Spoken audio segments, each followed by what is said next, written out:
Veja no ICL Notícias, segunda edição. Projeto antifacção na mão de bolsonaristas. Número 2 do Ministério da Justiça critica alterações no texto do governo e diz que mudanças não miram andar de cima do crime organizado. Ele está, na verdade, colocando muito próximo só da base. Ele está falando muito em violência, etc e tal. Menos guerra e mais energia limpa. Em discurso na COP30, Lula critica gastos militares e cobra investimentos para a reversão do aquecimento global. É muito mais barato colocar 1,3 trilhão para a gente acabar com o problema climático. Explicações depois da chacina. Alexandre de Moraes manda Cláudio Castro apresentar provas sobre a operação que deixou 121 mortos no Rio de Janeiro. O ICL Notícias, segunda edição, está no ar.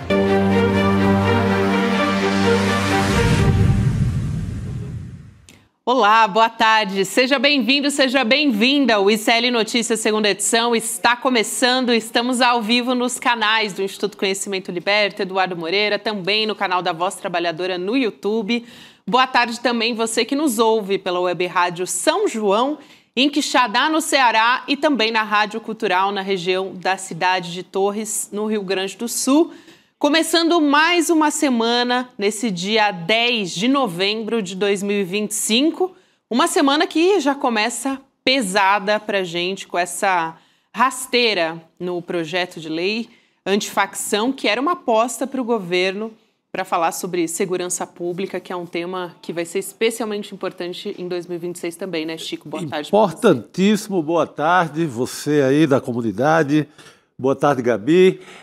Fizeram uma emboscada, né? Tiraram da mão do governo, colocaram na mão do secretário de Segurança Pública do governo de São Paulo, do Tarcísio, um governador e uma gestão aqui em São Paulo que não resolveu sequer o problema dos drinks batizados com metanol em São Paulo. Então, um secretário de Segurança não consegue tirar nem o metanol de quem toma seu drink em São Paulo, tentando resolver agora o problema nacional da segurança pública. Digamos que não é o mais indicado, né, Gabi? Exato. Inclusive, a gente tem toda a nossa equipe acompanhando essa história, Chico, e essa rasteira, como a gente está conversando aqui. Heloísa Vilela, a gente vai falar com ela e, aliás, já puxando, né, Elo, que hoje está no Rio de Janeiro, pelo cenário, hoje está diferente. Não está em Brasília, mas entrevistou o secretário nacional de Segurança Pública, Mário Sarrubo. Elô, boa tarde. Bom ter você com a gente aqui de novo. Boa tarde, querida. Boa tarde, Chico. Pois é, eu entrevistei o secretário e vi muito do que está acontecendo no Congresso hoje. Conversei com fontes no Palácio do Planalto e acho que já tem um discurso pronto e muita disposição de luta. Vai ter briga e vai ter muita briga por conta dessa ideia esdrúxula de colocar o Derrite para relatar esse projeto, e depois de meia hora dele ter sido indicado como relator, ele já tinha um projeto pronto. Quer dizer, de onde que ele tirou esse projeto é que a gente não sabe, mas discutindo com quem entende do assunto e tem experiência, é que certamente não foi. Então tem muita coisa para a gente conversar sobre isso hoje.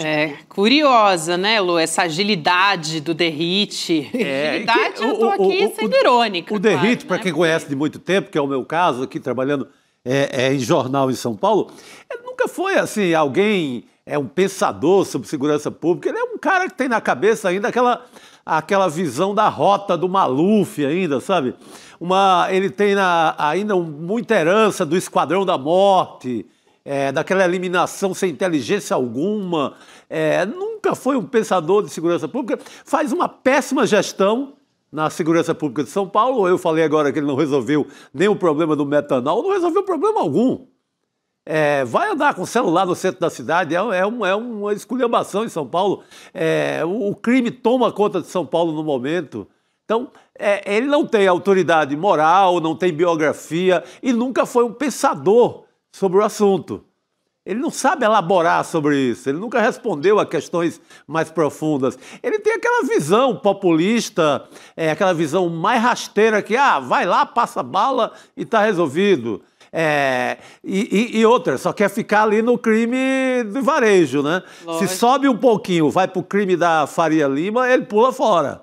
Isso. Deve ter alguma ligação, vai saber, porque nunca vi defender tanto o crime quando ele é praticado no famoso andar de cima. Aliás, tem uma fala do Mário Sarrubo, que a Elo entrevistou, falando justamente sobre isso. Só avisando aqui a nossa equipe que é a segunda fala do Mário Sarrubo aqui que a gente está falando, de limitar o combate, vamos dizer, ao andar de baixo, como está ressaltando aqui o Chico. Então vamos ouvir primeiro essa fala do Mário Sarrubo e a gente volta a conversar. Vamos lá. Ele está, na verdade, colocando muito próximo só da base. Ele está falando muito em violência, etc. e tal, e está, no fundo, deixando de olhar para o andar de cima e está limitando a aplicação dessas cautelares para outro tipo de facção que não se enquadre nesse rol que ele colocou, entendeu? Uhum. E não é só esse rol.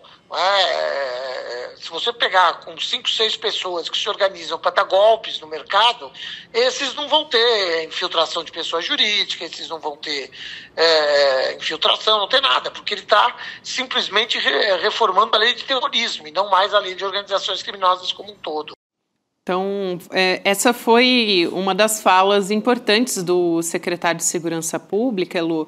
E isso é muito, assim, importante a gente salientar, porque a extrema-direita se coloca nesse lugar, né, de combate ao crime organizado, quer dizer, sai por aí sempre se colocando nessa posição. Só que na hora, vamos ver, de oferecer projetos que realmente podem resolver essa questão, aí a gente vê coisas como essa acontecendo. Não faz o menor sentido, né?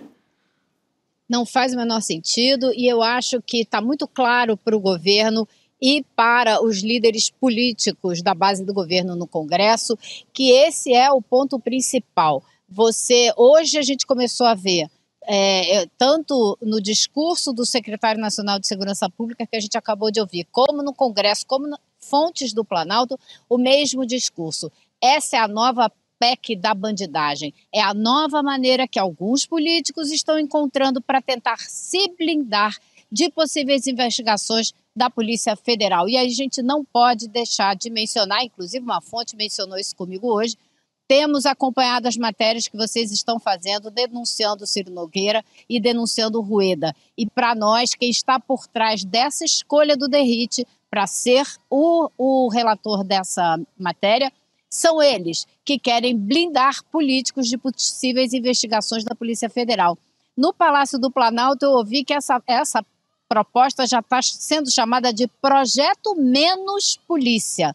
Projeto Menos Polícia. O que a direita está propondo é um projeto para ter menos polícia combatendo o crime organizado e dando a isso uma roupagem mentirosa de que está enfrentando mais o crime organizado, mas vai se concentrar nos territórios, nas comunidades, e não vai infiltrar, como disse o Sarrubo, não vai investigar quem está lá na Faria Lima. Então, esse discurso já está alinhavado, já está em campo, e o que eu ouvi hoje é que o governo federal vem com tudo para fazer esse enfrentamento, para fazer essa disputa. A armação é essa, né? Você tira todos esses bacanas, inclusive deputados, ex-deputados de todos os estados, da mira da Polícia Federal. Então, uma operação como a Carbono Oculto, ela não aconteceria. Não pegariam lá o assessor do Ciro Nogueira em Teresina, de forma alguma. Ele não seria sequer investigado, porque ele estaria protegido pelo novo pensamento aí da turma do Derrite. Então, ela livraria de cadeia, de eventual condenação, todo e qualquer bandido mais de uma certa classe social elevada no país inteiro.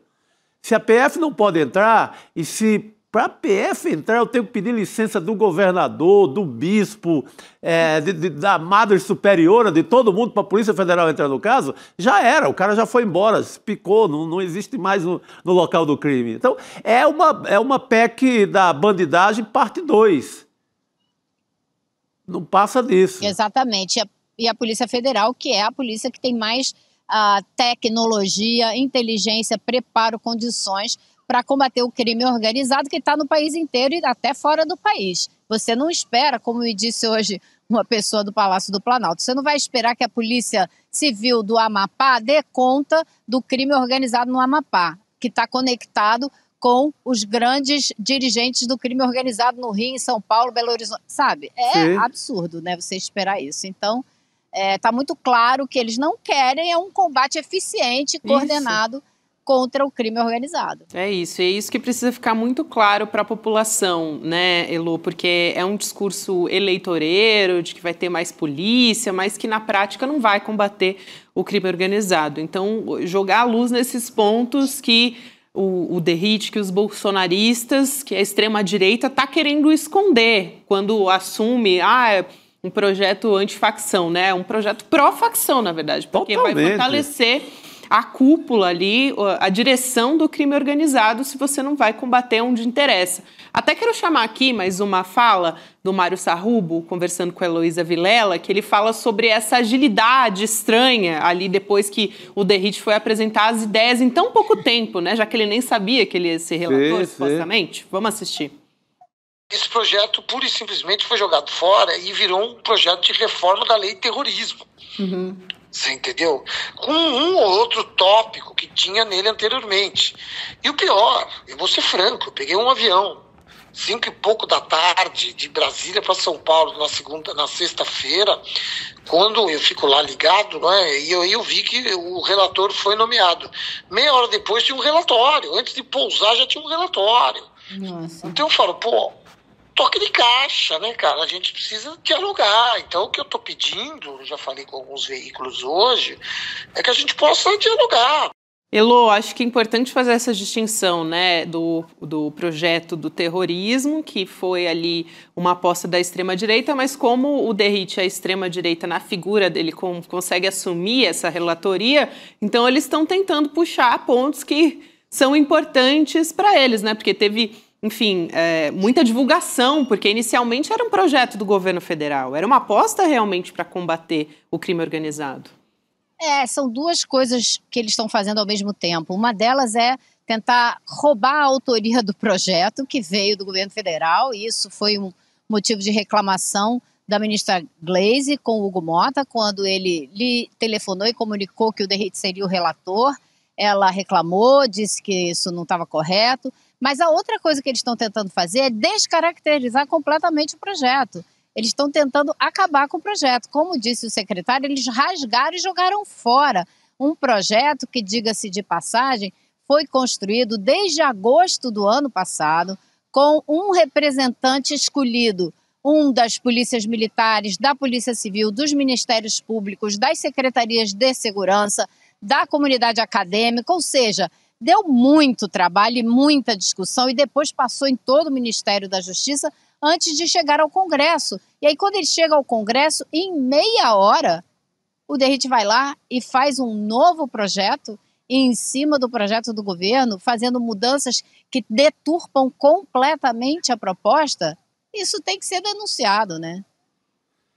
Os caras querem sequestrar, né, para eles uma bandeira que pode ser do governo para a discussão a partir de agora e também para a campanha eleitoral do próximo ano, porque o único assunto, a única pauta em que o governo é muito atacado e a única pauta que sobra para a extrema-direita atacar o governo Lula é a segurança.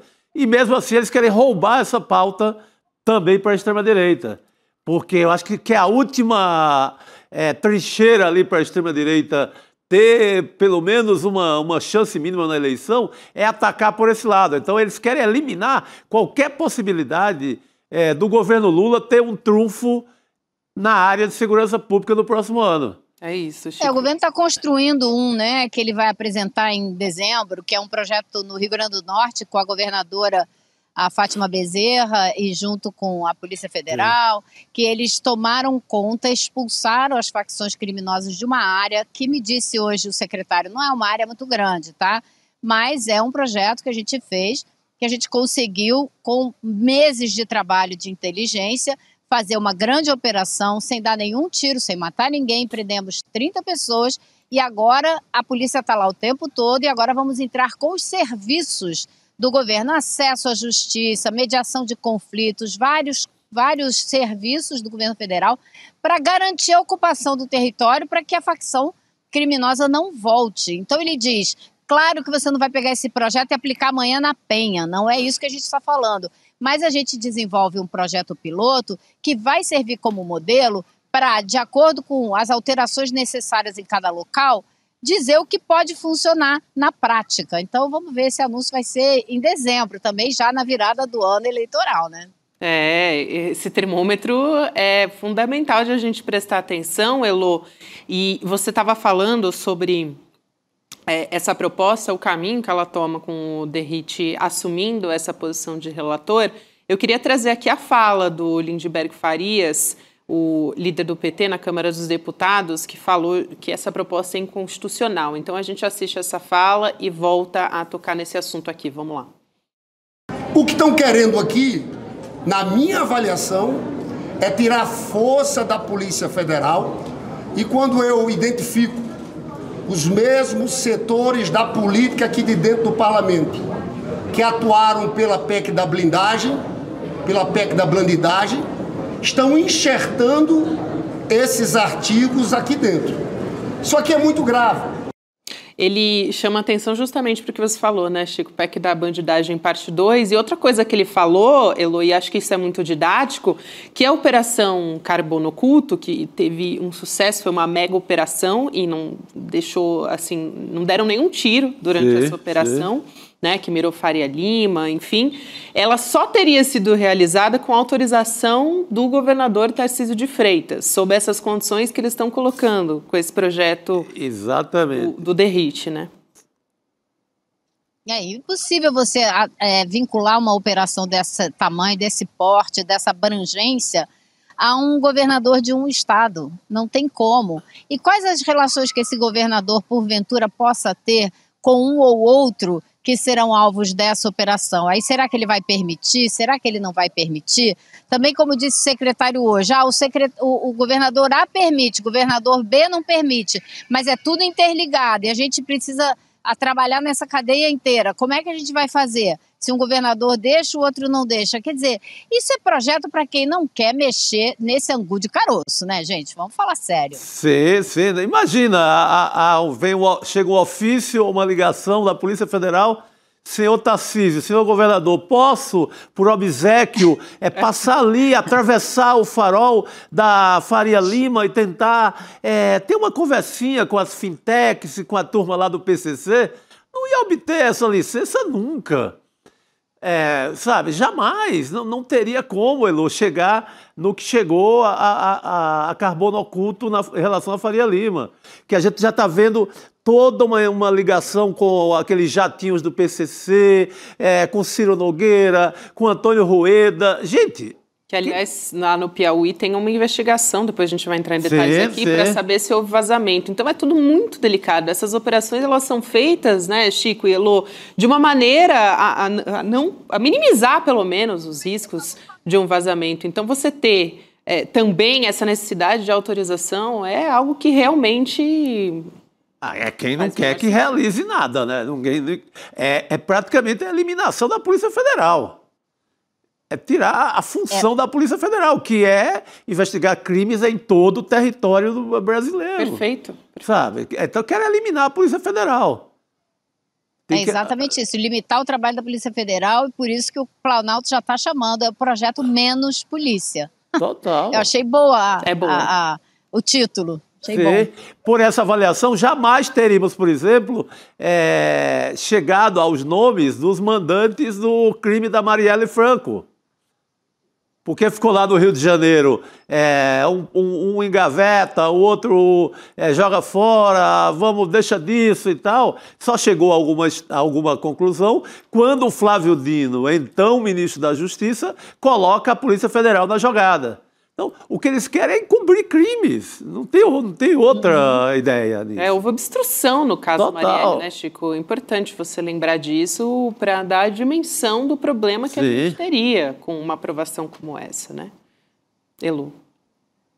Exatamente. E sem falar nos outros pontos dessa proposta que são absurdos, que, como disse o secretário, banaliza o que é o terrorismo. Então, não diz que é terrorismo, mas faz uma equivalência com o terrorismo. Então, é claro que vai valer como se fosse terrorismo. E você não pode tratar o terrorismo como crime, porque são coisas totalmente diferentes, com um objetivo totalmente diferente. E, além do mais, se você tratar como equivalente ao terrorismo, como disse o secretário, nada impede que o Trump use isso para dizer que tem terrorismo aqui e fazer uma operação no Brasil. Então, toda a discussão que a gente teve na semana passada a respeito dos riscos de tratar o crime organizado como terrorismo voltam à tona. Possível intervenção militar de um país estrangeiro, risco Brasil ficando muito maior para qualquer operação financeira no exterior e por aí vai. Então, assim, a proposta tem vários absurdos. Outra é a respeito dos bens que são tomados pela Polícia Federal nessas operações, jatinho, carro de luxo. Se no final não houver uma ação contra aquele indivíduo, os bens voltam todos. Então, toda essa apreensão vai por água abaixo, por aí vai. Tem muitos pontos que foram criticados e que serão criticados ao longo dos próximos dias. Mas essa limitação do trabalho da Polícia Federal é o foco central do Executivo e dos deputados e senadores da base do governo. Elu, muito rapidamente eu também queria aqui falar sobre o papel do Hugo Motta nessa jogada, né? Que foi algo que a gente comentou aqui, que incomodou muito e publicamente já está se colocando a Gleisi Hoffmann nessa jogada também. Mas foi uma puxada de tapete, mais uma puxada de tapete do presidente da Câmara dos Deputados no governo. Né? Quer dizer, foi acenar mais uma vez para os bolsonaristas. O Hugo Motta estava ali, ia num evento ou outro, fazia foto junto com o Lula, tal, ajudou na aprovação de uns projetos, agora já dá a mão de novo para a extrema-direita. Não é nem que está falando com o centrão, está falando com a extrema-direita, né? Exatamente. Então, ele como eu ouvi hoje no Planalto, assim, essa surpresinha do Hugo Motta não é surpresa nenhuma, porque ele faz isso o tempo todo, ele não é confiável, a gente não pode contar com ele, e ele se elegeu com o apoio de todos os lados do Congresso, então ele dá uma coisa aqui, dá uma coisa ali, mas não é só isso. É óbvio que o Hugo Motta se sente muito mais à vontade, está muito mais em casa com a turma da direita. Ele fica realmente à vontade, ele é do partido do governador de São Paulo, não é? É aliado do PP, que é o partido do Derrite, estão todos juntos e misturados, e ele tem lá os seus medos e respeitos pelo Ciro Nogueira, eu não sei que tipo de conversa eles têm, mas para o Planalto está muito claro que com ele não se pode contar, porque ele cada hora vai fazer uma dessas, como fez com o IOF, que foi aquela outra rasteira horrorosa que ele deu no governo, né? E está fazendo mais uma agora, que vai exigir o quê?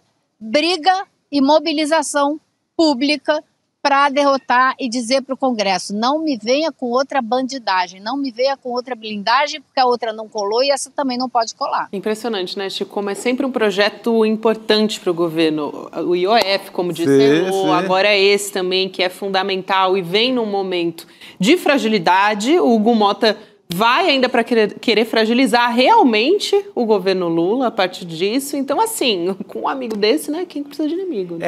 Esse aí é aquele jeitinho sonso dele, ele viaja com o Lula, faz foto com o Lula, volta para Brasília e haja trairagem. Ele é um verdadeiro traíra, né? O e não é a primeira vez, ele vai repetir esse comportamento dele, mas o que eu tenho visto na Paraíba, acompanhando informações da Paraíba, é que a situação dele, inclusive eleitoral, pode se complicar. O Lula lá tem quase 80% do eleitorado, de popularidade. Outro dia eu vi um outdoor em Campina Grande, Paraíba, não reeleja Hugo Mota. Então começa uma campanha na própria terra dele por conta desse tipo de coisa. Ele não é confiável, ele é eleito com o voto lá do sertão da Paraíba, de Souza, que é a cidade do clã da família dele, mas para defender Faria Lima, defender crime organizado e não para defender o eleitor dele de lá, que é um eleitor lulista, que é um eleitor a favor do que tem feito o governo. Então, essa trairagem... E fechar com o bolsonarista, né, gente? Sim, no momento que o Bolsonaro está prestes a ser preso. Fechar com a extrema-direita, com o bolsonarismo. É incrível. Pode custar caro ao senhor, né? Hugo Mota. O senhor Hugo Mota. Não, e a audácia, né? Ele ainda quer o apoio do Lula para botar o pai dele no Senado.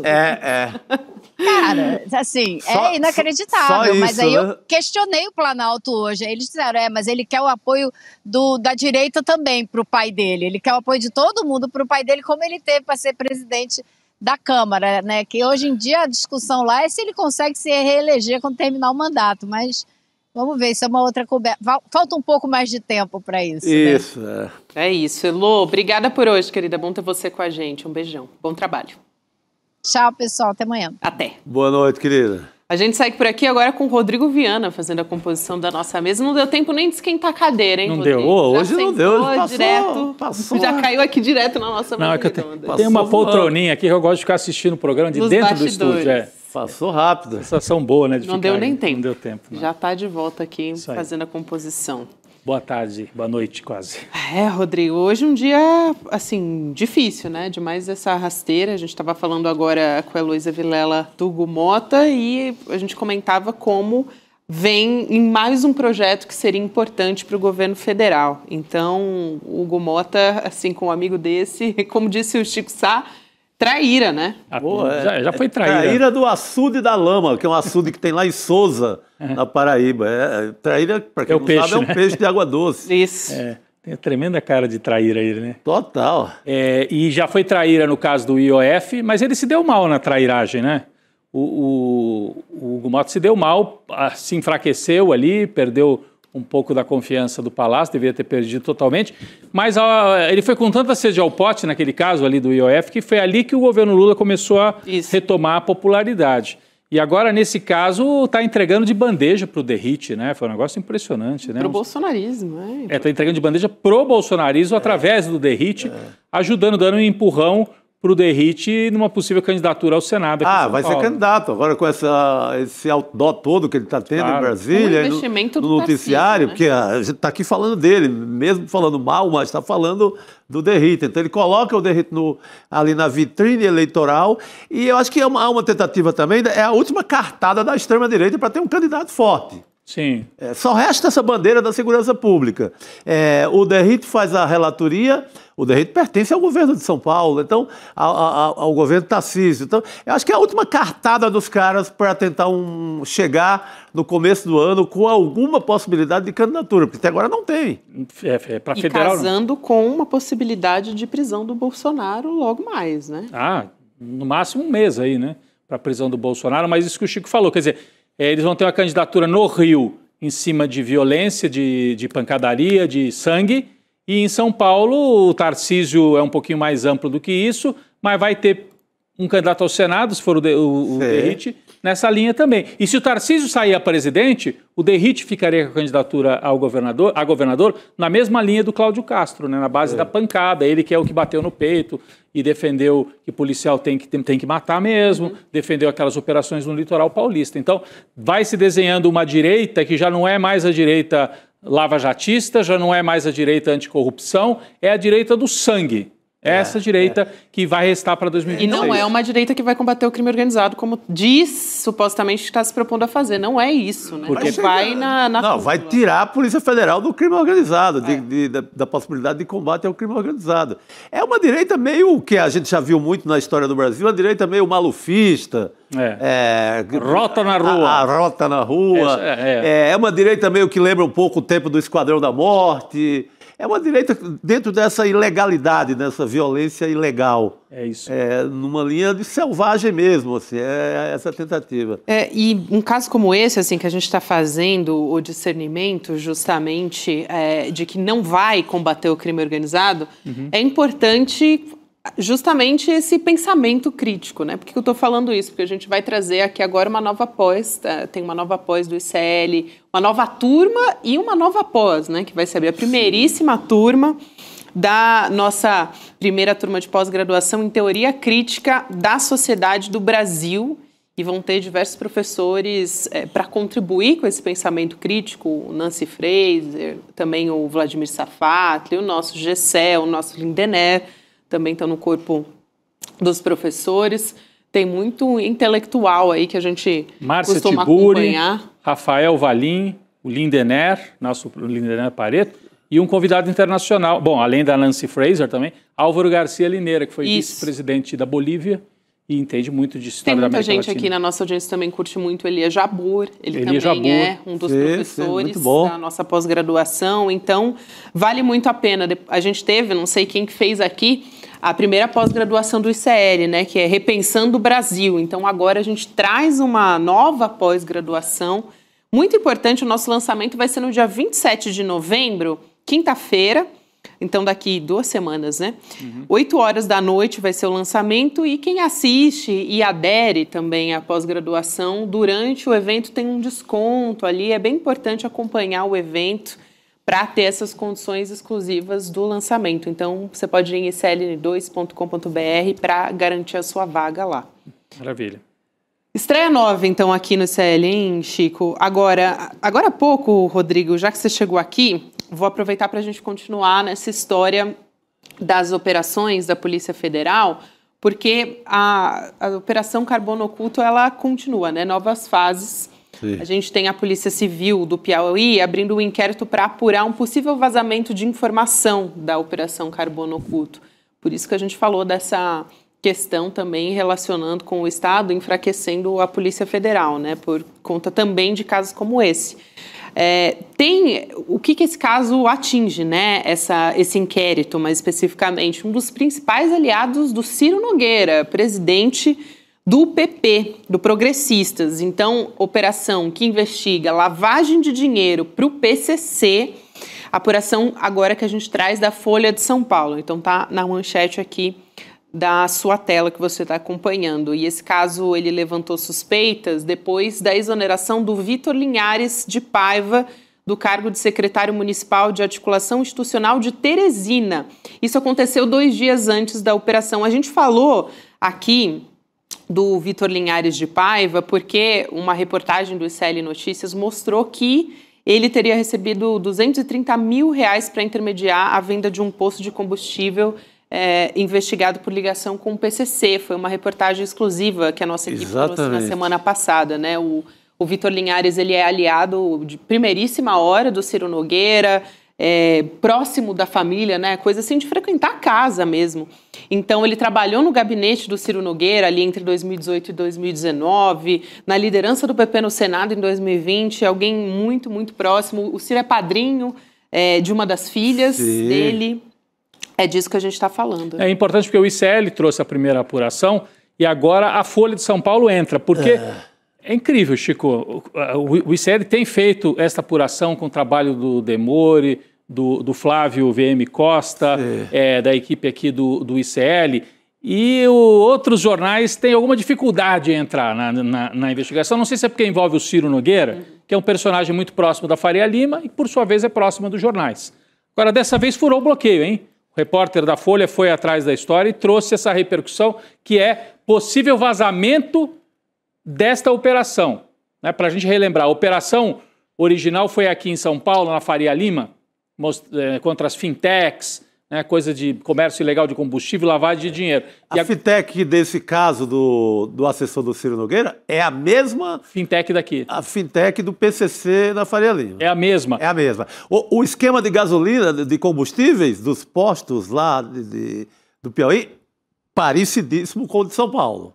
Então tem conexão. Não é à toa que é o mesmo nome, Operação Carbono, só que o desdobramento no Piauí. O ICL deu essa matéria semana passada e agora a informação da Folha de São Paulo de que pode ter vazado. E aí, por vazar, o prefeito, que é também aliado do Ciro Nogueira, o prefeito de Teresina, porque as pessoas falam, mas não é do PT, não. O PT governa o Estado. Isso. Mas a capital Teresina é governada por um aliado do Ciro Nogueira. E ele exonerou 2 dias antes, por coincidência, o principal investigado na operação. Estranho. Um cara que já havia recebido também dinheiro de Bet. O Ciro Nogueira é constantemente acusado pelo seu relacionamento assim, íntimo com as Bets.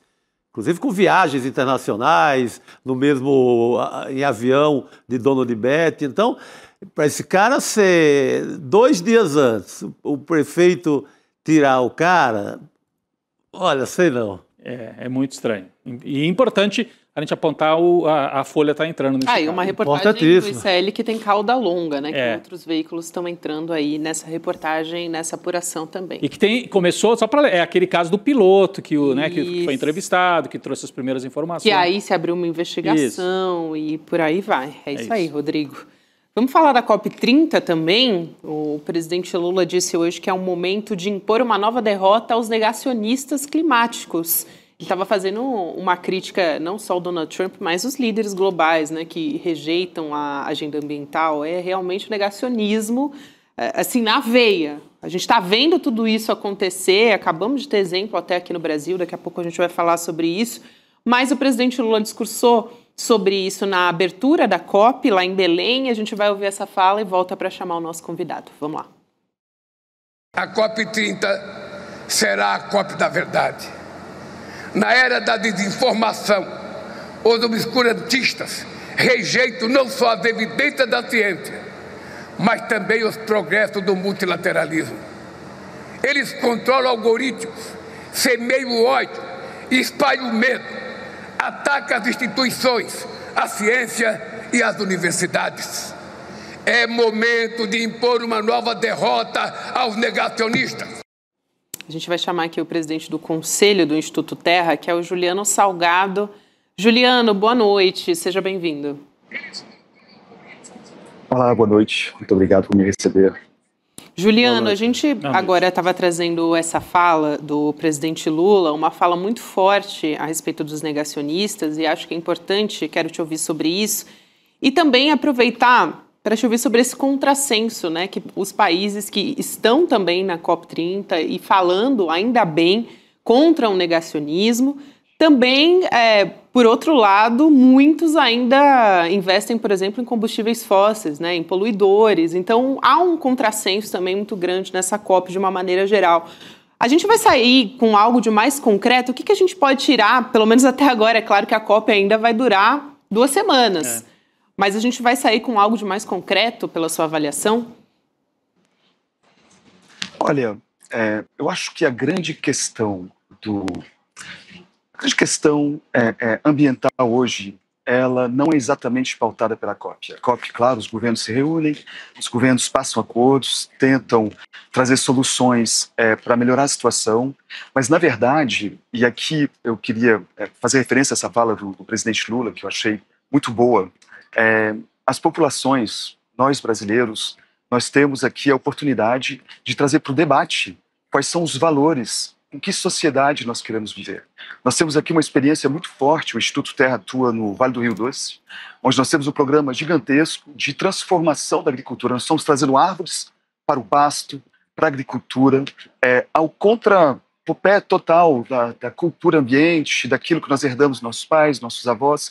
Mas quando nós somos capazes de trazer o debate de uma forma despolarizada para a população, e que a população é capaz de entender quais são as questões, as soluções que são possíveis, ela opta pelas soluções de luta contra o clima, ela opta pela solução em prol da ecologia. Então, eu acho que essa fala está muito acertada, porque essa polarização hoje é que nos impede de ter um debate racional, inteligente, construído e de envolver a população no que precisa ser feito, que é uma mudança dos nossos valores.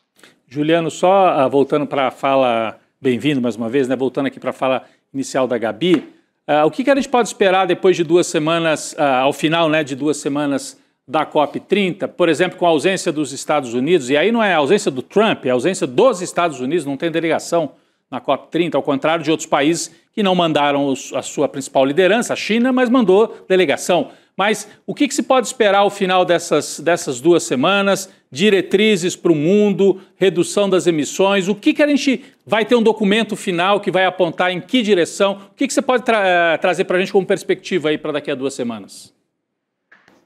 Olha, é um paradoxo que essa ausência dos Estados Unidos, na verdade, é provavelmente uma sorte para a COP poder chegar com soluções possíveis. Na hora que, alguns anos atrás, tentou se decidir de planejar a saída da energia por combustíveis fósseis, né, carvão, né, houve uma pressão muito forte dos Estados Unidos nas negociações para que isso não aconteça. E os Estados Unidos têm um histórico de negociar, um país com muito poder, com poder financeiro muito grande, e de pressionar as negociações para essas negociações não darem certo. Então a gente tem aqui uma possibilidade real, desta vez, de ter alguma resolução que permita um conjunto dos países presentes conseguir andar em outra direção. E aqui eu quero voltar também a uma fala que o presidente Lula fez, mas que eu acho fundamental, né? A presidência da COP faz essa fala também, que é a ideia da gente poder ter um roadmap, uma direção, construir uma forma da gente começar a sair, né, da dependência ao petróleo, da dependência às energias fósseis. Chico. Juliano, você tocou num ponto interessante aí quando você falou que o seu projeto, né, o Terra, consegue chegar com um discurso despolarizado. Talvez essa discussão esteja muito contaminada pela o que a gente vive no Brasil, né, da esquerda com a extrema-direita e tal. Agora mesmo nessa tragédia do Paraná, eu vi muita gente em rede social, assim, gente ligada à extrema-direita, negando que tenha, inclusive, havido um tornado. Primeiro, nega que haja qualquer ligação com mudanças climáticas e, segundo, nega as imagens, nega a morte. Então, qual a melhor maneira, já que você citou esse caso de Minas Gerais, para chegar no povão mesmo, chegar nas camadas mais populares com esse assunto? Com proteção ao meio ambiente, com esse grande assunto que é o assunto da COP? Olha, o que nós fazemos no Instituto Terra, em Minas, nós temos aqui uma área de atuação de 30 mil quilômetros quadrados, é o tamanho de um pequeno país europeu, a Bélgica, literalmente, e nós temos aqui várias técnicas para trazer o debate para a população. Nós trabalhamos com sistemas de informação, formamos crianças de 12 anos, toda uma geração de crianças de 12 anos tem acesso às informações que lhe permitem entender quais são as grandes questões, quais são as soluções possíveis. Nós formamos jovem ao pensamento crítico, e esse pensamento crítico, nós ajudamos eles a traduzir eles em mídia social, para provocar o debate, para trazer para a sociedade esse debate de uma forma despolarizada, de novo, e ao mesmo tempo, nós temos vários exemplos positivos de como, no nosso caso, planta árvores para produzir gado, café, cacau, etc., de como essas técnicas têm um efeito positivo na vida cotidiana das famílias. A água volta nas terras, as nascentes voltam a jorrar, a água é um elemento importantíssimo na vida de todo mundo, a gente sabe disso, mas também isso resulta no aumento de produtividade das terras, né, e das produções agrícolas. Então, pelo exemplo e pelo debate e trazendo o sentido crítico para a população e confiando na inteligência de nós todos aqui. Você falou de povão, confiando na inteligência do povão, que tem a capacidade de decidir por si próprio quando ele tem as ferramentas para analisar quais são as forças que organizam a vida dele. Muito bom. Eu queria muito rapidamente, Juliano, falar sobre os eventos climáticos urgentes, né? A gente teve, por exemplo, nesse final de semana, um evento aqui local, então a gente pode colocar aqui na tela as manchetes que estão no nosso site. 90% de uma cidade fica destruída após tornado que causou 6 mortes no Paraná. O Paraná foi atingido por 3 tornados com vento de até 330 quilômetros por hora. É muito absurdo isso, né? Lula lamenta mortes e envia ministros ao Paraná após tornado. Então, a gente teve essa passagem do tornado. São 7 mortes até agora no sul do Brasil. Só na cidade de Rio Bonito, do Iguaçu, que fica no Paraná, justamente esse tornado ele deixou 6 pessoas mortas. Então, eu acho que isso casa com essa fala do presidente Lula, né? De um discurso negacionista, ao mesmo tempo que a gente vê eventos climáticos urgentes como esse, que a gente teve agora aqui no Brasil, e junto com a COP, é muito simbólico isso acontecer num momento como esse, né, Juliano? Olha, é simbólico, as imagens são terríveis, é terrível mesmo, quem vê essa cidade totalmente arrasada, parece que houve uma guerra lá, ela foi destruída de um momento ao outro, né? É muito difícil explicar esses eventos climáticos. Eu acho que a gente, pegando o exemplo desses eventos que acontecem, esses tornados que acontecem muito no sul dos Estados Unidos, que estão diretamente ligados à destruição da Amazônia. A Amazônia, essa floresta gigantesca, né, ela é um fator de estabilização da região em termos de eventos climáticos. E eu acredito que a gente conseguindo repensar a nossa relação com a agricultura, com a paisagem, trazendo esse debate para o público, a gente pode fazer muito melhor do que somente reagir a esses eventos. A gente pode começar a tentar prevenir, mas para isso é necessário que a gente traga esse debate para a população, é necessário que a gente faça essas escolhas diferentes, escolhas que vão proteger nossas vidas e que vão nos permitir viver nesse mundo que está chegando para a gente, o mundo das mudanças climáticas, desses eventos que, infelizmente, vão ter uma tendência a ser cada vez mais fortes, acontecer com mais frequências. Então, a gente tem a obrigação de mudar a nossa forma de chegar à paisagem para poder tentar, o máximo possível, prevenir esses eventos, estabilizar o nosso clima. Perfeito, Juliano. Deixar de enxugar gelo, né? Muito obrigada pela sua presença aqui no L2. Um prazer e até uma próxima. Obrigado. É um imenso prazer, gente. Muito obrigado aí por nos Boa noite. A gente segue ainda falando a respeito de COP30 com o Jamil Chad, que está chegando aqui no N2 também. Jamil, boa noite. Bom falar com você. Boa noite. A gente não está ouvindo Jamil Chad, mas já vamos recuperar aqui. Será que algum botãozinho lá? Ouve? Agora sim, né, Jamil? Eu estou. Opa! Agora a gente te ouve, Jamil. Perfeito. Vamos nessa. Vamos nessa. Estar com vocês aqui. Bom te receber também, Jamil. Sempre, a gente conversava agora com o Juliano Salgado, né, sobre as emergências climáticas. Achei muito importante essa fala dele, já que a gente vai voltar a falar sobre COP30 e talvez o maior dos negacionistas, quando a gente fala em liderança global, né, em cada um dos países, que é o Donald Trump. Mas é uma realidade que deve acontecer e já está acontecendo com cada vez mais frequência. Então, para trazer aqui, Jamil, a fala do Donald Trump sobre a COP, ele fez a primeira declaração desde o começo da COP nas redes e ele foi criticar o desmatamento. Olha só, Donald Trump, um grande... Preocupação, né? Exato, uma grande preocupação com o desmatamento, Donald Trump. E a gente acredita muito, né? Ele disse que o desmatamento causado pela construção de infraestrutura para o evento aqui no Brasil. Ele publicou o seguinte, vamos colocar aqui na tela. Aliás, já está na tela. Eles devastaram a floresta amazônica do Brasil para construir uma rodovia de 4 faixas para ambientalistas. Isso virou um grande escândalo. Ele estava também usando um print ali da tela, né, de uma reportagem da Fox News, aliada ali quase que porta-voz do governo do Donald Trump, dizendo que ela foi construída, como é que ela obrigou as autoridades a cortarem árvores e tal. E o presidente Lula, só para lembrar, convidou o Trump para a COP, isso já faz bastante tempo, até no encontro reforçou, ou no encontro que o Lula teve com o Trump, reforçou esse convite. Trump não foi, não tem uma delegação também federal do governo dos Estados Unidos que foi condicionada para ir para o evento. E aí quem respondeu foi o governador do Pará, o Hélder Barbalho, que cedia a COP30. Ele falou o seguinte nas redes: em vez de falar de estradas, o presidente norte-americano deveria apontar caminhos contra as mudanças climáticas. Aí ele fala, poderia celebrar a redução histórica no desmatamento da Amazônia, até puxou ali, né, a sardinha para o estado do Pará, que é o estado dele, que teve o melhor resultado.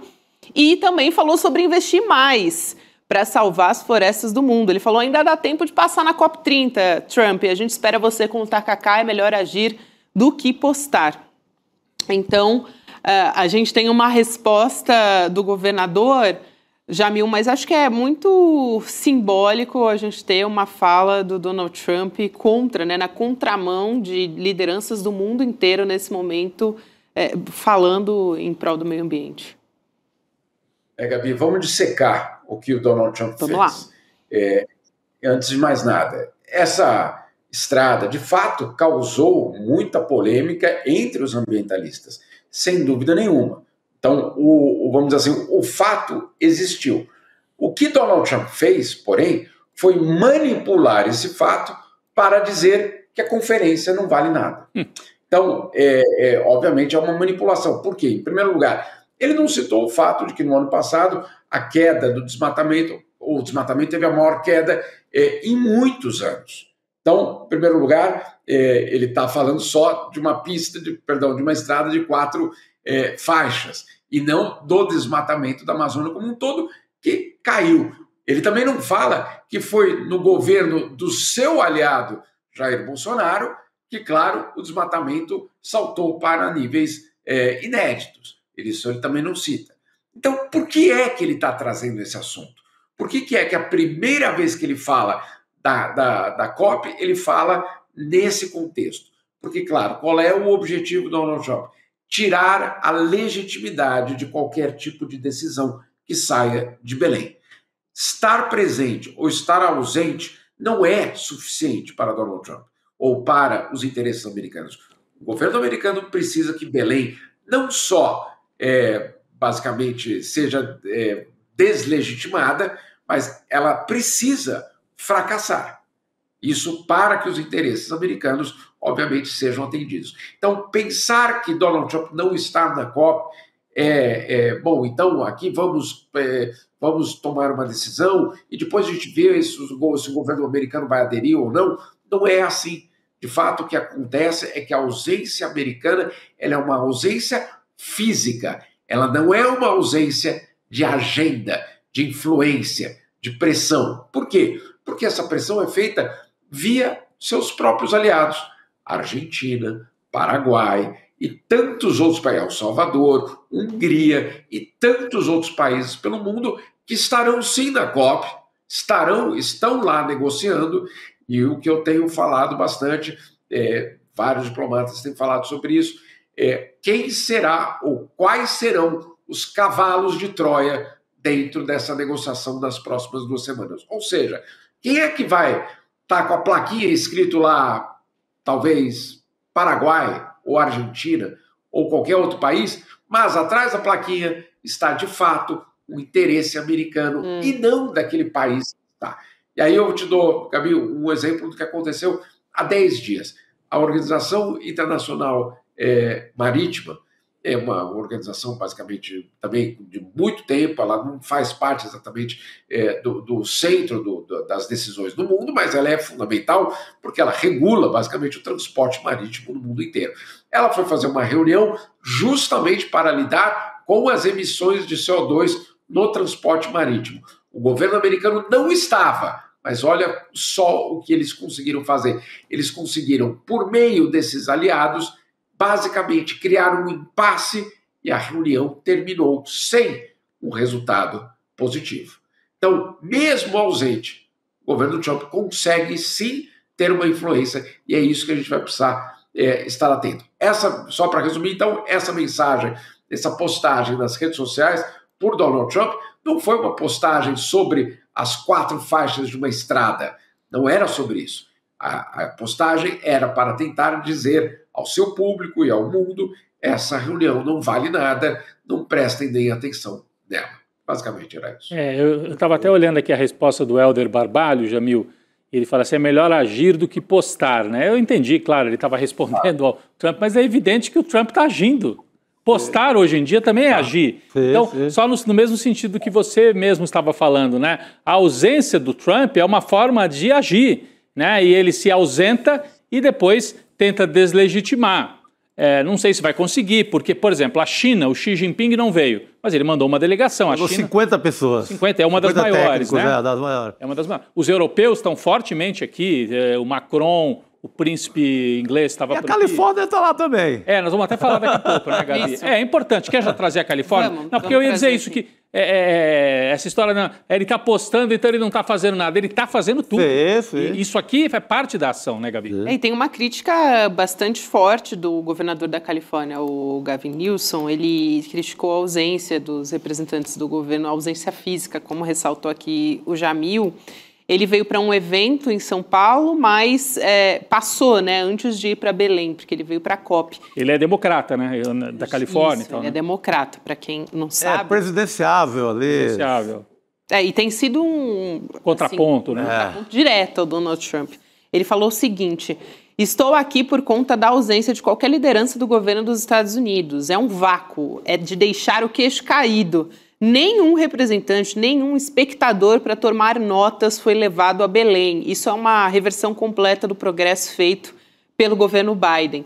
Aí está o elemento também de puxar justamente para a intenção eleitoral futuramente também, né, Jamil? Porque ele está citando o Biden aqui também como se fosse, vamos dizer assim, agora o governo Trump um retrocesso nas políticas do Biden.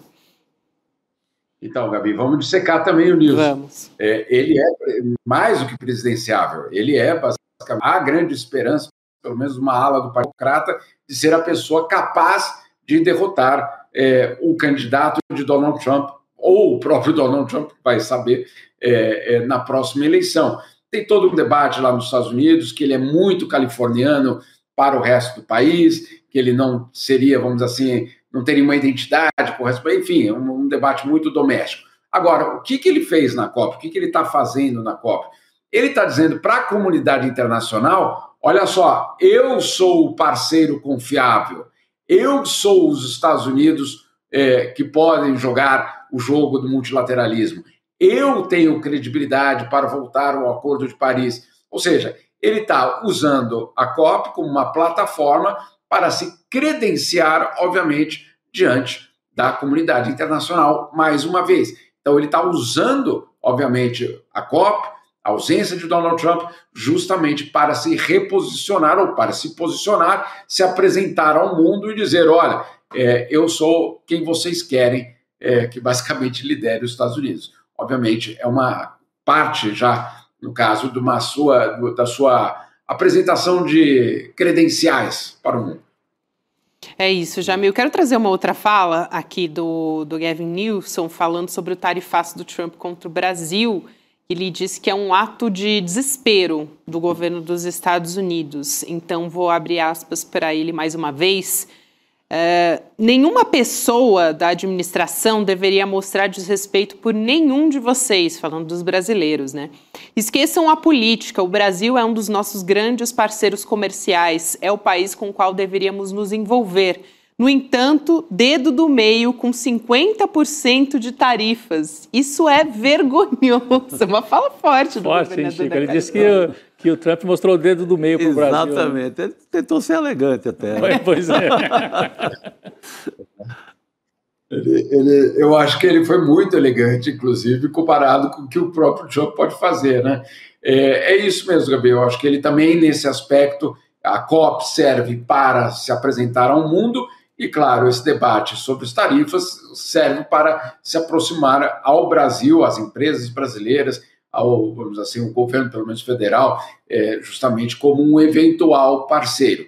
Lembrando que existe a possibilidade de que amanhã, no Canadá, na região de Niagara Falls, o ministro Mauro Vieira pode estar com o Marco Rubio amanhã ou no dia seguinte. É uma reunião que seria o segmento, basicamente, daquela primeira reunião de Donald Trump com Lula. Depois daquela reunião, no dia seguinte, houve já uma reunião técnica entre Mauro Vieira e alguns ministros, ou secretários de Donald Trump, e eles marcaram uma reunião para continuar justamente esse diálogo. Esse diálogo, claro, para tentar acabar, ou pelo menos reduzir, ou pelo menos suspender o tarifaço. E essa reunião, então, deve acontecer entre amanhã e quarta-feira. Por que no Canadá? Porque o Canadá vai sediar a reunião de ministros das Relações Exteriores do G7. E o Brasil? Bom, o Brasil foi convidado para essa reunião como, basicamente, um observador, uma espécie de observador. Como Mauro Vieira vai estar nessa reunião e como Marco Rubio vai estar nessa reunião, existe sim a possibilidade de que entre amanhã e quarta-feira uma reunião aconteça entre as duas delegações. Qual a expectativa do Brasil nessa reunião? Que os americanos tragam uma espécie de lista de ofertas ou de demandas. Olha, isso é o que nós queremos para que vocês, exigências basicamente americanas, para que a gente então retire ou pelo menos suspenda uma parte do tarifaço. Então essa semana também é importante para saber em que direção vai essa negociação entre Brasil e Estados Unidos. Chico, não sei se você queria... Não, vai, pode... Não, eu queria só voltar, eu tenho uma curiosidade, na verdade, o Jamil passa a maior parte dos últimos anos na Europa, mas morou nos Estados Unidos recentemente, então acompanhou bastante a política interna. O perfil do Gavin Newsom, você falou rapidamente aí que para alguns ele é considerado californiano demais. É importante a gente prestar atenção, um sujeito que faz esse movimento de vir para o Brasil na hora que os Estados Unidos não mandam ninguém, está ocupando um espaço vazio aí, né? Totalmente. Então a gente teve na semana passada a vitória do Mamdani, que é um jovem, 35 anos, ninguém cogita por enquanto que ele seja uma liderança nacional, pode vir a ser, mas o Gavin Newsom é hoje o grande nome para concorrer contra... Qual é o perfil dele? Por que você falou que é muito californiano, né? Assim, não entra em alguns setores. Quem é que seriam outros nomes? Ele está ocupando esse espaço por enquanto, dessa agenda mais liberal ou progressista, e não é um sujeito tão à esquerda como o Mamdani, que ganhou lá pelo Partido Democrata em Nova York, né? Isso, exatamente, essa é a equação que os democratas estão tentando formar. Porque, claro, depois daquela eleição no ano passado, exatamente há um ano, houve um colapso, basicamente, da liderança do Partido Democrata, e eles saíram de volta em busca de quem seria esse porta-voz ou essa porta-voz do partido. Mamdani, antes de mais nada, é um imigrante, então ele não pode jamais concorrer à presidência dos Estados Unidos, jamais, porque ele não nasceu em território americano. Mas a vitória dele indica que existe, então, uma demanda pela pauta que ele traz. Então, muito mais do que o Mamdani, ele mesmo, é o fato da pauta dele ter vencido. Então, isso sim foi algo importante, inclusive, e aí, começando aqui a colocar o cenário político americano, para a ala, vamos dizer assim, Bernie Sanders.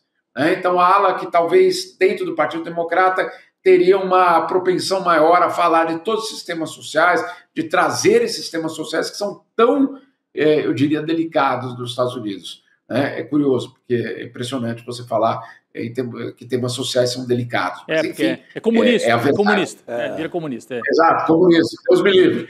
Né? Aí vai pro Gavin, que na verdade um democrata muito mais próximo do que era o Bill Clinton e o Joe Biden. Ou seja, quase um conservador, um moderado. Né? Que absolutamente não tem nada de esquerda mais tradicional e que tem uma política, eu diria, muito robusta na área econômica, etc. Então, até aí, pode ser um cara que pode ser apresentado como o rosto dos democratas para o resto dos Estados Unidos. Qual é o problema dele? Pelo menos não sou eu que digo isso, hein? É o que os americanos têm dito. Ele tem um estilo, antes de mais nada, muito típico de um californiano, ou seja, o cara da praia, o cara que é descolado, etc., e que tem alguns desses valores, não estou falando de valores sociais, alguns valores muito mais liberais do que aqueles, vamos dizer assim, integrantes da classe média do centro dos Estados Unidos.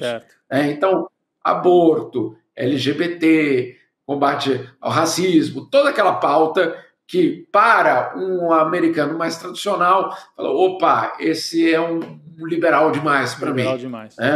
Entendi. Então, são esses elementos que ainda colocam ele como uma espécie de, eu diria, o nome óbvio, mas que ainda não foi testado, meu caro, em termos nacionais. Perfeito. Ninguém sabe exatamente como que ele reage, como que uma população, sei lá, do Kansas ou em Tennessee, etc., reagiria a um cara mais liberal em termos de valores. Perfeito. Entendi. Só aqui fazer aquela nota de rodapé. Nota de rodapé, né? Boa, Gabi. Mas teve uma dessas proclamações, vamos dizer, eles chamam de proclamações ali na Casa Branca, né, da Semana Anticomunismo do Donald Trump, que ele instituiu como uma maneira também de atacar o que ele chama de comunismo, de atacar a oposição. De atacar o mandante, quase né? agora, né, no ele dia 7. Ele fez esse ataque muito forte. Dia 7, sexta-feira agora. Então, eu fiquei assim, chocado. Fui até olhar mesmo. Gente, isso tá no site da Casa Branca? Sim, tá no site da Casa Branca. Não é dos Simpsons, não, né? É surreal, né? Tão surreal que parece. Poderia ser o episódio dos Simpsons, né? E aí tem um textão falando sobre ideologia, enfim... dizendo que o comunismo não trouxe nada além de ruína. É um negócio assim, impressionante colocar isso como quase que uma política de governo, né, Jamil? Muito rapidamente aqui para a gente fechar a nossa conversa. Mas aí é muito útil para você simplificar a oposição toda que luta por direitos. Só isso. Ninguém, eu estive lá, eu não vi ninguém falando em expropriação de terra e nacionalização de empresa. Não vi ninguém falando do fim da propriedade privada. Não tem isso, não estamos falando disso. Mas só o fato de você pedir ou pautar a questão dos direitos é algo que, obviamente, coloca muita pressão nessa ala. Lembrando, eu só faço essa... eu fiquei muito impressionado com essa história, porque eu mesmo passei por isso, fiquei doente, fui uma noite para o hospital, não houve cirurgia, era uma pedra no rim que saiu sozinha, e no dia seguinte veio a conta, um hospital absolutamente complicado, tinha um banheiro para 20 pacientes, não 20 convidados, 20 pacientes, tinha um banheiro, e a conta veio no dia seguinte, $48 mil. Meu Deus 48. Do céu. Isso porque a pedra foi expelida naturalmente. Isso porque a pedra no meio do caminho pula fora, né? Não, a hora que eu acho que ela ficou sabendo da conta antes do que eu. Correu. Ela falou, eu preciso socorrer esse meu amigo aqui, porque não é possível. Eu não vou poder ficar aqui. Imagina, eu aqui, saindo sozinho, vai custar 48 mil. Imagina se ele tiver que ser operado. Que facada, hein? Ele vai ter que deixar o rim. Mas por que eu estou falando isso? Porque a questão dos direitos sociais, o direito à saúde, é inexistente. É inexistente. Você vai à falência se você tiver que ser operado, quando você não tem, obviamente, um sistema de saúde pública. Não, é inacreditável, Jamil. Essa experiência acho que traz para o mundo real isso que a gente vem falando da política de saúde. Como é chato morar num país que não tem o SUS, né? Deve ser difícil. É horrível. É isso. Olha, eu não sei se doeu mais a dor da pedra ou a conta. Ou a conta. Foi uma pedrada também essa conta. Meu Deus do céu. Jamil. Olha, obrigada por hoje, querido. A gente se vê em breve. Valeu. Beijo para vocês todos. Boa noite, querido. A conversa está tão boa que a gente foi da COP para o anticomunismo para a pedra no rim. Mas pedra no rim estava politizada ali, né? Pedra no rim politizada. Ligação total com a Casa Branca. É puxado demais. Puxado. Falando em pedrada, mas uma pedrada positiva aqui. Essa é positiva. Essa é uma pedrada, né? Uma entrevista com o Milton Ratum, gente. Um dos maiores contadores de história que a gente tem aqui hoje. Da nossa época, do nosso tempo, talvez. Aliás, Dois Irmãos foi um livro que quase, assim, participou da minha formação.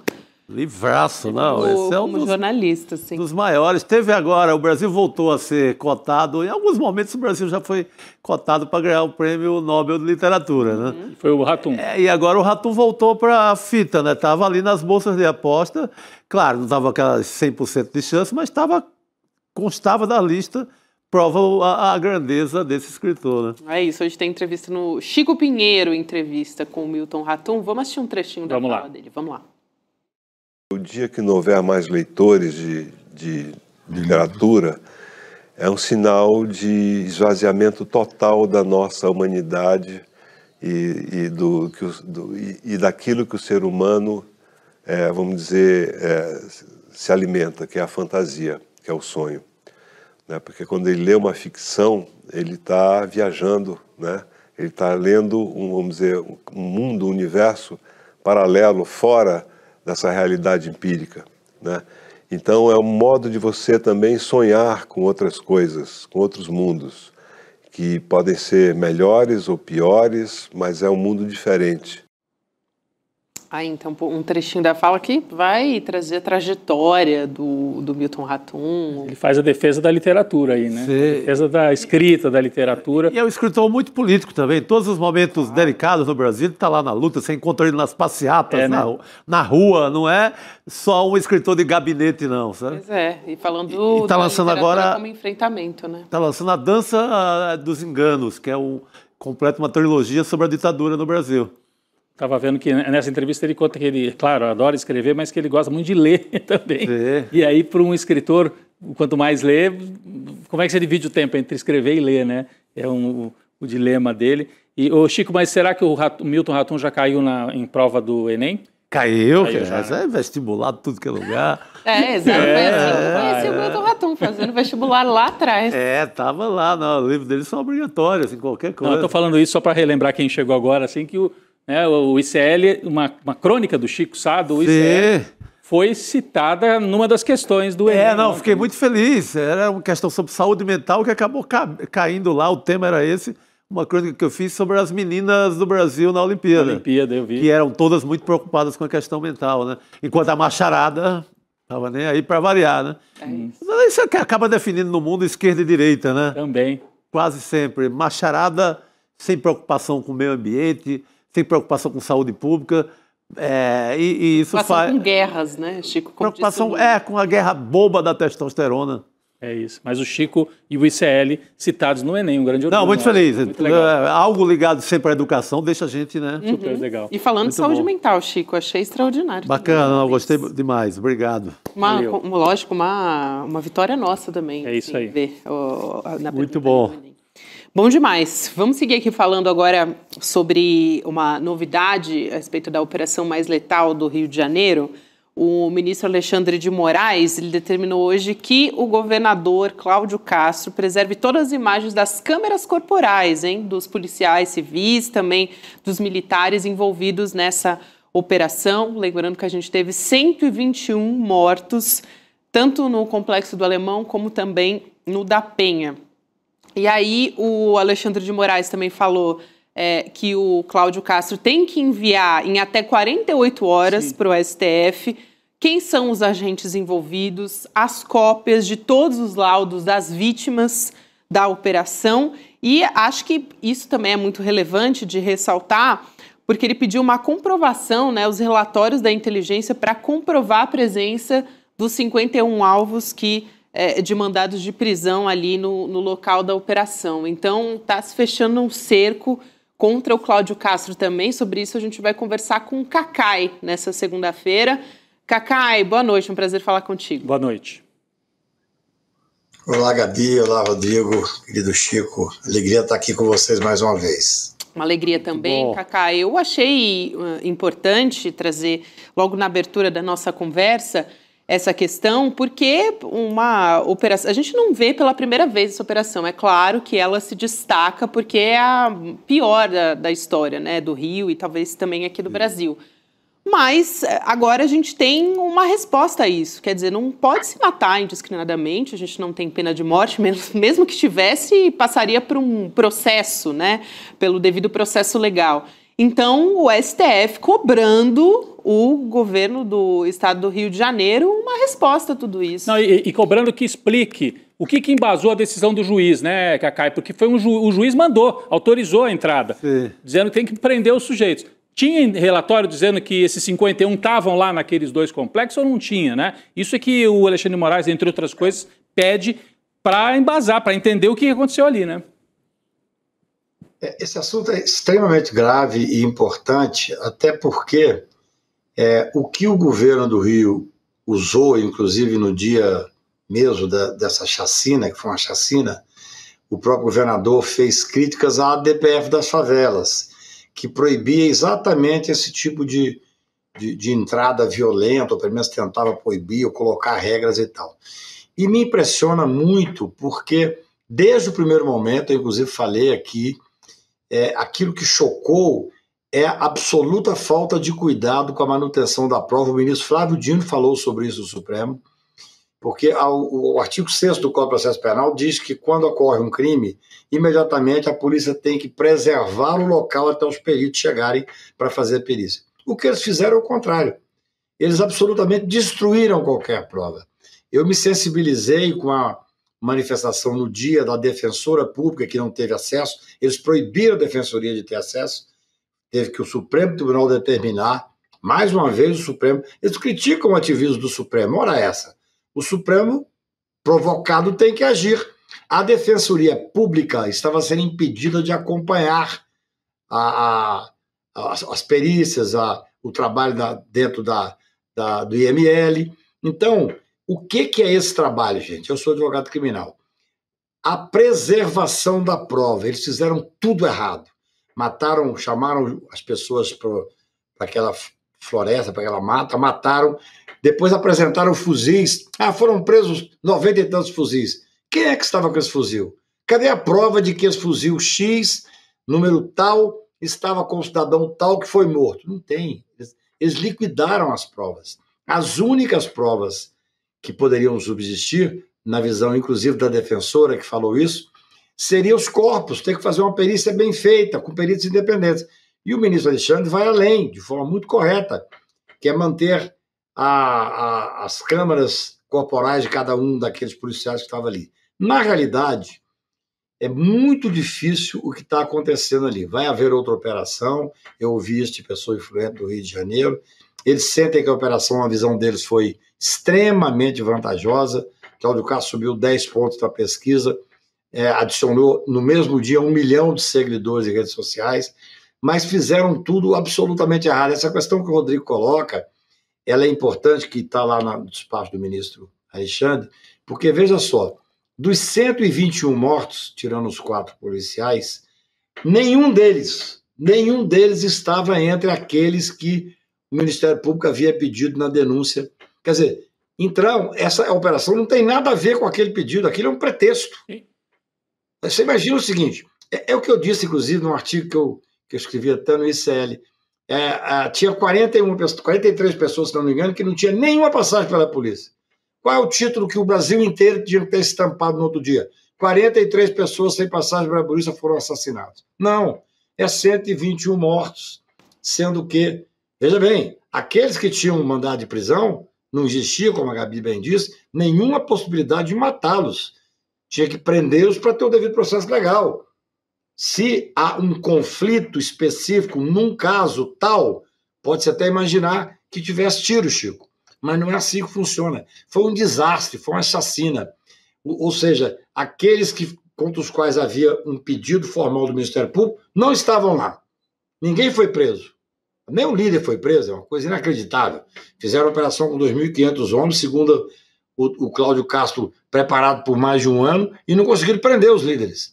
Prenderam algumas pessoas e mataram, assassinaram, executaram, inclusive com tiro na nuca, com faca, pessoas que não tinham nenhuma possibilidade de sofrer ação da polícia.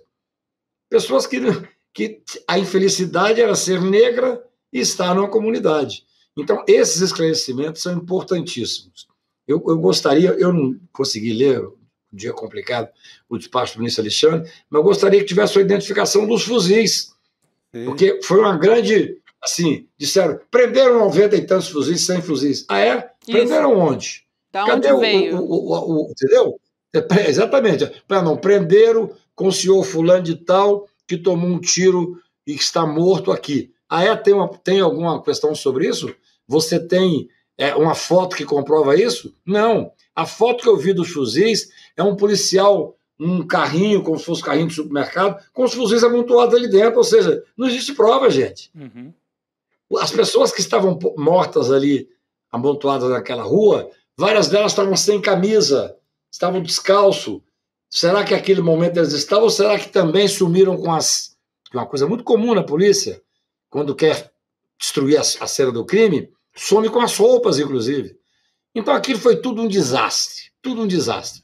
Espero que o Supremo Tribunal ainda consiga, através dessa ação firme, decidida e democrática do ministro Alexandre, ainda consiga descobrir quem é que estava realmente armado, quem é que de alguma forma resistiu à polícia. Eu vi uma cena de cortar o coração de uma mãe dizendo, tem gente que diz até que eu vi o vídeo, eu não tive coragem de ouvir, de um filho dizendo, mãe, me pegue aqui, porque eu quero me entregar. É surreal.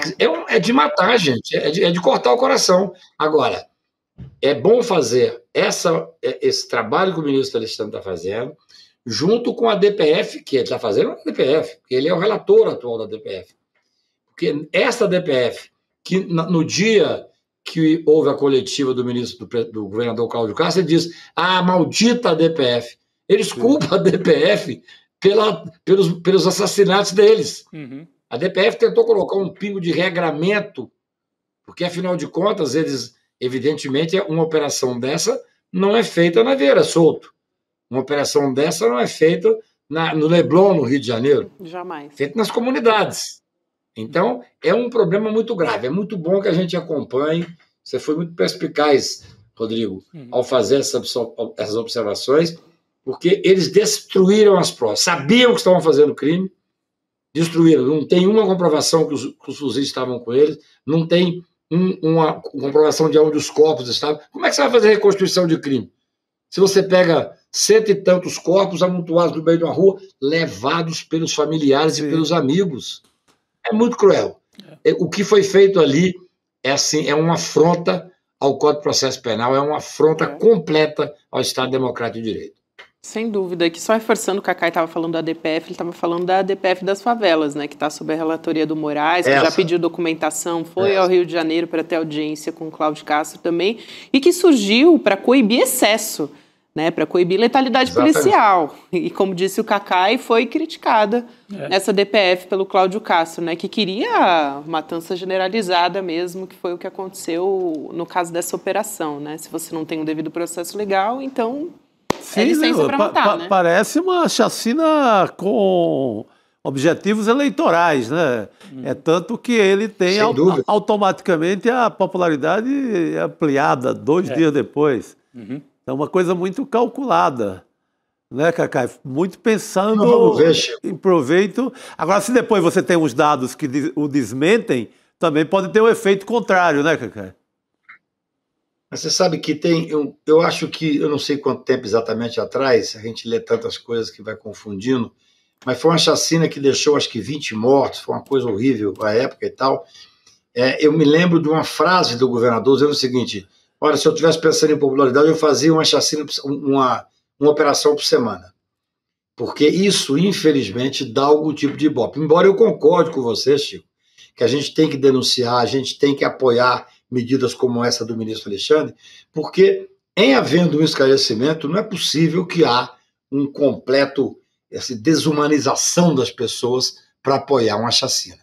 É uma coisa triste.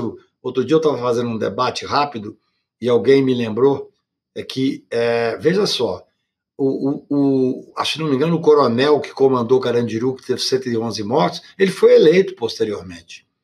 Quer dizer, é muito triste essa relação da violência, como se estivesse fazendo uma proteção à comunidade. Neste caso, é algo assintoso. A falta de respeito mínimo. Tem lá um mandado de podia fazer a prisão. Não eram as pessoas que estavam ali, eram outras. É óbvio que o serviço de inteligência tinha que saber disso. Vem cá, desses que estão aqui, segundo a imprensa noticiou, nenhum daqueles, acho que 50 ou 60 citados, estavam entre os mortos. Ou seja, foi uma operação feita para matar gente, uma operação eleitoreira, realmente. Não estava atrás das pessoas que... O pretexto era uma decisão que o Ministério Público fez, em que o juiz autorizou. Mas eram outras pessoas. É algo assustador isso. E sem identificar, eu sei que essa história do fuzil é chata, eu já falei isso 3 vezes, mas me impressionou muito ver os fuzis dentro de um carrinho de supermercado sem poder fazer qualquer tipo de identificação. Depois que passou na televisão, esse fuzil aqui, essa arma aqui parece que tem um distintivo, como se viesse de tal local. Opa! Nós estamos falando num crime, nós estamos falando numa investigação criminal. Qualquer advogado que nem formado, qualquer estudante de direito, derruba qualquer inquérito para provar que não há como provar, como ligar de uma forma científica. Você tem que manter as provas. Acautelar as provas é um direito e uma obrigação, está lá no artigo 6º do Código de Processo Penal. Um desastre. Um desastre, e acho que, infelizmente, um desastre anunciado, e nós vamos ver esse desastre vai se repetir. No decorrer das investigações, com certeza. Cacai, muito obrigada. Fundamental essa sua fala, querido. A gente se vê em breve. Obrigado. Valeu. Obrigado, boa noite. Obrigado a vocês. Eu vou ver se eu vejo o Milton Ratum agora. Boa, a gente também vai acompanhar aqui a entrevista do Chico Pinheiro com o Milton Ratum, que vai começar agora às 7 horas da noite. Mas tem informação aqui ainda, Chico e Rodrigo, do STF formando maioria para abrir uma ação penal contra o Eduardo Talhaferro, o ex-assessor do ministro Alexandre de Moraes, no TSE.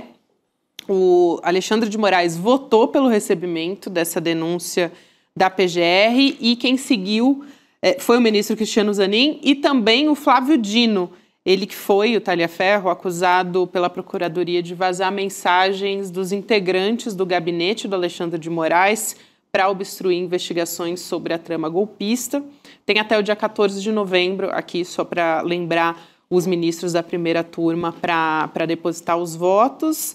E tem a ministra Carmen Lúcia ainda, né? Só falta o dela, falta o Só voto falta dela. ela, exatamente, mas porque já o tem maioria. Luiz Fux saiu, então não tem direito a voto nesse caso. Mais um que virou réu, Talhaferro. Tentou embaralhar a investigação, né? Nossa, lembra que você deu aquele caso lá da arma? Da arma, que ele tentou fazer uma confusão ali, mas não teve jeito. Não teve jeito. Então a gente teve um avanço nesse sentido, Rodrigo. Sim, ele virou réu. O Talhaferro vazou informação para alguns jornalistas que tentaram... Foi naquele momento que eles ainda achavam que podiam tirar o Alexandre de Moraes do caso do golpe de Estado. Estavam naquela operação ainda. Ele fez parte dessa operação, está na Itália, mas virou réu e vai ser julgado mesmo à distância, Gabi. É isso, Rodrigo e Chico. Começamos, então, essa semana que, aliás, já estamos chegando na metade de novembro, hein, gente? Realmente, a coisa tá andando aí. Mas só acaba quando termina. O roteirista do Brasil não para. Trabalha 24 horas, todo dia tem. A gente também. Vamos, então, acompanhar o Milton Ratum, o Chico Pinheiro Entrevista? Amanhã a gente está de volta aqui no N2 também e com a nossa programação a partir das 7 horas da manhã, pessoal. Boa noite. Até amanhã. A emancipação exige mais do que redistribuir renda. É preciso reconstruir o mundo. Essa ideia de Nancy Fraser resume bem o que propõe a teoria crítica da sociedade. E é o que o novo curso do ICL quer fazer. Formar gente que não aceita pouco. Gente que quer atuar para mudar a sociedade de forma profunda e real. Dia 27 de novembro, quinta-feira, às 8 da noite. Começa essa pós-graduação feita para quem quer pensar e agir. O ICL completou 5 anos levando informação de qualidade, reflexão e conhecimento que transformam vidas. E essa história não é feita sozinha. Ela é construída junto com nossos parceiros de todo o Brasil. Cultural FM 2 de ICL. Com você, onde você estiver. Passando para agradecer a grande parceria que temos com o Instituto Conhecimento Liberta. Obrigado pela parceria que realmente liberta.